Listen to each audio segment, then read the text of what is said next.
Robyn Lacy, and I am a first-year PhD student at Memorial University of Newfoundland.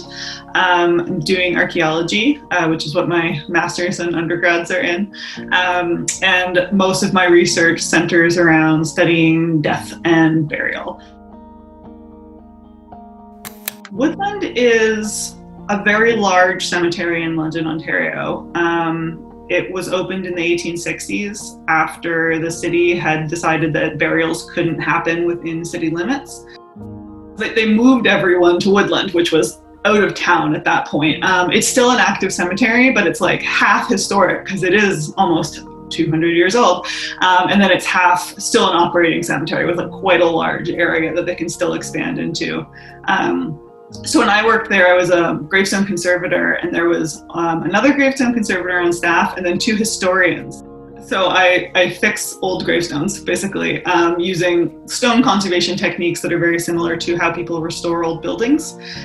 Very like as low invasive as possible. We want things to be able to be reversible if they can be, do like as little damage. It's like a part of historic archaeology, which is like my actual field.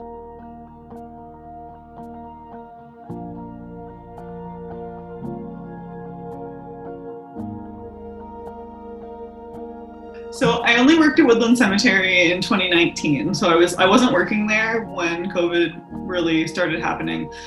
But like people I knew were still working there, so I was still like hearing about stuff. And I thought it was really like a big step of them to have closed the gates to the public as early as they did. And a lot of other cemeteries in Ontario were doing the same thing.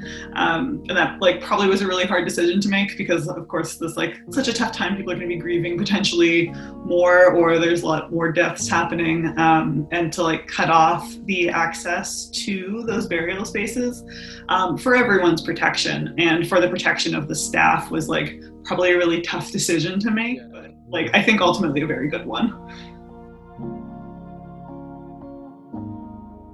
So if there's an outbreak in a contained area or like in an isolated area, it could be a lot more devastating than in a place where people are moving around a lot more. So what happened was somebody came into the province for a funeral, didn't know they had COVID. And then it spread from the funeral party basically, and they had to go into a lockdown. I wasn't here at the time, but friends of mine were like, we had no cases, and then we suddenly had a whole bunch of cases.